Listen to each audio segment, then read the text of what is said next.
ज़ोहो के फाउंडर श्रीधर वेम्बू ने माइक्रोसॉफ्ट को चुनौती देते हुए कहा है कि ज़ोहो माइक्रोसॉफ्ट से अच्छा और बेहतर एक्सपीरियंस देता है। और ये बात सही भी है दोस्तों, ये अतिशयोक्ति नहीं है, ना ही कोई बड़बोलापन है। ज़ोहो ने समय लिया और एक के बाद एक अच्छे और बेहतर प्रोडक्ट बनाए हैं जो कि अच्छा काम भी करते हैं और अच्छी क्वालिटी, अच्छा एक्सपीरियंस भी देते हैं। हाँ, ये बात भी सही है कि कुछ लोगों को ऐसा लग सकता है कि माइक्रोसॉफ्ट इस डोमेन का बादशाह है, भला वो ज़ोहो को कैसे चुनौती दे सकता है। लेकिन दोस्तों, आईटी इंडस्ट्री की यही तो एक रीत है। यहाँ कोई नया प्लेयर आता है, चुनौती देता है और मार्केट में छा जाता है। आपको याद होगा माइक्रोसॉफ्ट जब नया था तो उसने भी MS DOS बनाया था और उस टाइम पे जो कंपनियां ऑपरेटिंग सिस्टम बना रही थी उनको माइक्रोसॉफ्ट ने चुनौती दी थी। आपको याद होगा उस टाइम पे IBM का DOS बहुत ही फेमस था, यूनिक्स भी था, मैकिन्टॉश भी था, साथ ही एप्पल का DOS भी था। लेकिन इसके बावजूद माइक्रोसॉफ्ट ने सबको पीछे छोड़ दिया। और ये बात भी सही है कि शुरुआती जो विंडोज थे वो बहुत ज्यादा अच्छे नहीं थे, लेकिन वहीं अगर देखा जाए तो यूटिलिटी के हिसाब से वो बेहतर साबित हुए। और यही कारण था कि एक नई कंपनी माइक्रोसॉफ्ट ऑपरेटिंग सिस्टम के मार्केट में 90% से ज्यादा उसने कब्जा कर लिया। और अगर आज का सिनारियो देखा जाए तो माइक्रोसॉफ्ट का लैपटॉप, डेस्कटॉप का जो OS है उसमें दोस्तों मोनोपोली है माइक्रोसॉफ्ट की। लेकिन आपको याद दिला दूं कि यही माइक्रोसॉफ्ट मोबाइल ऑपरेटिंग सिस्टम में पीछे रह गया। एक अनसुनी अनजानी कंपनी ने एंड्रॉइड बनाया जिसे बाद में गूगल ने खरीद लिया, लेकिन उसके बाद दोस्तों कहानी बदल गई। आज स्मार्टफोन OS के मार्केट में एंड्रॉइड ही सबसे बड़ा खिलाड़ी है। वहीं अगर हम बात करें विंडोज की तो स्मार्टफोन OS के बाजार में विंडो कहां टिकता है आप सब जानते ही हो। देखिए दोस्तों, बात इतनी सी है, अच्छा प्रोडक्ट बनाओ, दिन प्रतिदिन क्वालिटी इंप्रूव करते जाओ, क्लाइंट रिलेशनशिप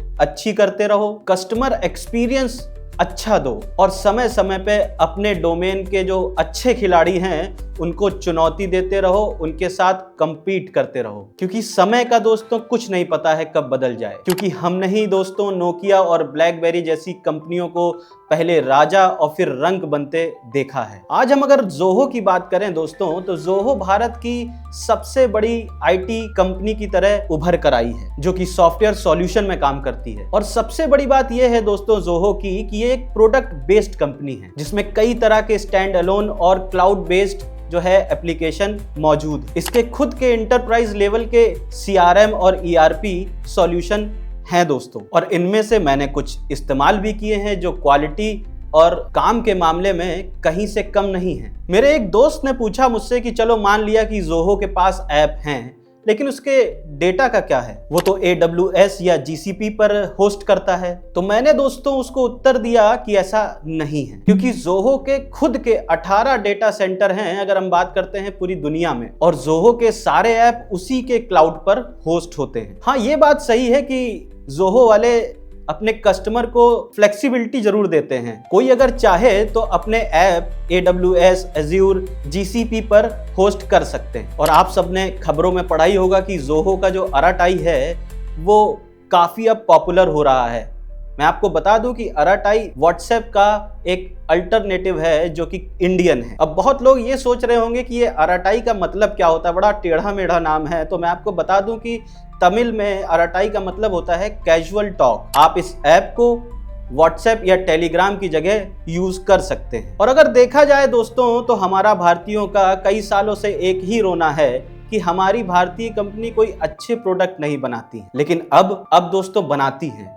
आपको इस्तेमाल करना पड़ेगा, क्योंकि ये तो आपने सुना ही होगा, पहले इस्तेमाल करो फिर विश्वास करो। इंडिविजुअल हो या स्टार्टअप हो या MNC हो, ज़ोहो के पास हर तरह के सॉल्यूशन हैं दोस्तों। और मैं तो कहता हूं कि आप लोग ज़ोहो पर माइग्रेट कर सकते हैं, क्योंकि पहले दोस्तों सॉल्यूशन नहीं था, आज सॉल्यूशन है। और अब शायद हमारा या आपका बहाना नहीं चलेगा, अब हमारे पास ऑप्शन है। पर यहीं से एक सवाल उठता है कि हमको गूगल या और कोई वेस्टर्न कंपनी है जो प्रोडक्ट बनाते हैं उनका अल्टरनेटिव क्यों चाहिए। आज आपको दो उदाहरण देता हूं मैं। पहला है एग्जांपल नायरा का, जो कि एक भारतीय कंपनी है जिसमें रशिया का भी कुछ इन्वेस्टमेंट है। पिछले दिनों जब इस कंपनी पर अमेरिका ने रिस्ट्रिक्शन लगाए थे, तब अचानक से माइक्रोसॉफ्ट ने अपनी सारी क्लाउड की जो सर्विस थी वो बंद कर दी थी। नायरा हाई कोर्ट गया, वहां पे माइक्रोसॉफ्ट को पीछे हटना पड़ा और फिर से उसने वो सर्विस जो है वो स्टार्ट कर दी। अब एक नया मामला आया है जो कि सैप का है, जो कि एक जर्मन कंपनी है जिसके ERP सॉल्यूशन जो है दोस्तों वो बहुत ज्यादा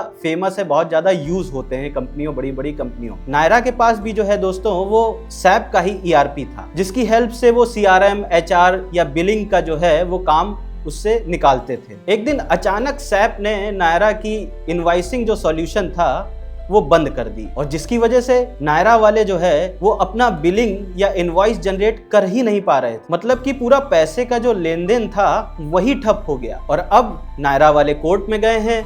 आगे देखते हैं क्या होता है। अब दूसरा मामला है इजराइल का दोस्तों। इजराइल की सेना का IDF एक सर्विलांस जो है वो सेंटर है, जहां 24 घंटे फिलिस्तीन से हो रही घटनाओं पर नजर रखी जाती है। उनके जो जासूस हैं वो उनको कुछ इनपुट देते हैं, जो उनको स्पाई ड्रोन से मिलते हैं, सैटेलाइट से मिलते हैं, और सारी चीजें इसी सेंटर पर एनालिसिस के लिए जमा होती हैं, और यहीं पे क्लाउड पर ये सारी चीजें स्टोर करी जाती हैं दोस्तों। बाद में इनको एक एक्शनेबल इनपुट में बदला जाता है, जिसके बाद IDF वाले अपना टारगेट जो है वो डिसाइड करते हैं। अब जाहिरी बात है कि यहाँ पर भी लैपटॉप, कंप्यूटर, डेस्कटॉप लगे होंगे और क्लाउड सर्विस भी होगी माइक्रोसॉफ्ट वालों की, जहां ये सारा डेटा स्टोर होता होगा। पर अब खबर आई है दोस्तों कि माइक्रोसॉफ्ट ने इजरायली सेना की क्लाउड सर्विस बंद कर दी है, और माइक्रोसॉफ्ट ने आरोप लगाया है कि इजराइल की सेना फिलिस्तीन के लोगों की खुफिया जानकारी कलेक्ट करती है और उसको माइक्रोसॉफ्ट के क्लाउड पर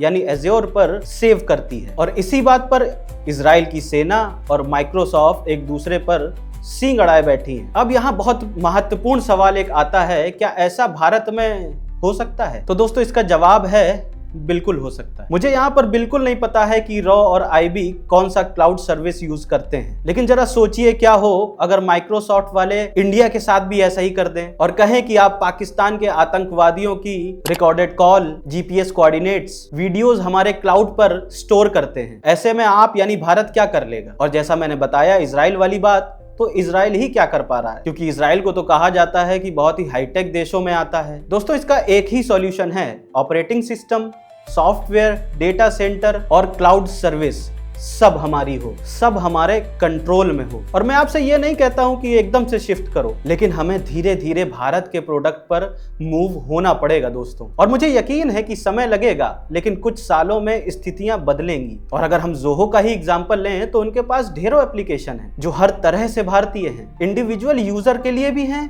और इंटरप्राइज लेवल के यूजर के लिए भी हैं, स्टैंड अलोन भी हैं और क्लाउड बेस्ड भी हैं। आपसे जहां संभव हो वहां आप भारतीय ऐप का इस्तेमाल करें, क्योंकि अब हमें भारतीय होने के साथ साथ भारतीयता को भी अपनाना पड़ेगा। आशा करता हूं आपको ये वीडियो अच्छा लगा होगा। अगर आपको इस वीडियो से कोई भी वैल्यू मिली हो तो अपने एक दोस्त या दो दोस्त को जरूर शेयर करिएगा। अगर आप ये वीडियो हमारा YouTube पे देख रहे हैं तो सब्सक्राइब करें, फेसबुक में देख रहे हैं तो फॉलो करें। हमारा दोस्तों एक व्हाट्सएप चैनल भी है, अगर आप उससे हमारे साथ जुड़ेंगे तो हमको और ताकत मिलेगी और आपको हमारे इस तरह के वीडियो बहुत जल्दी मिल जाया करेंगे। आप हमें इंस्टाग्राम और थ्रेड पे भी फॉलो कर सकते हैं। बाकी और खबरों के लिए हमारी वेबसाइट है, आप उस पे भी लॉगिन कर सकते हैं www.tuyodoindia.com। आज के लिए बस इतना ही, मैं फिर जल्दी मिलूंगा। तब तक के लिए जय हिंद, जय भारत, नमस्ते।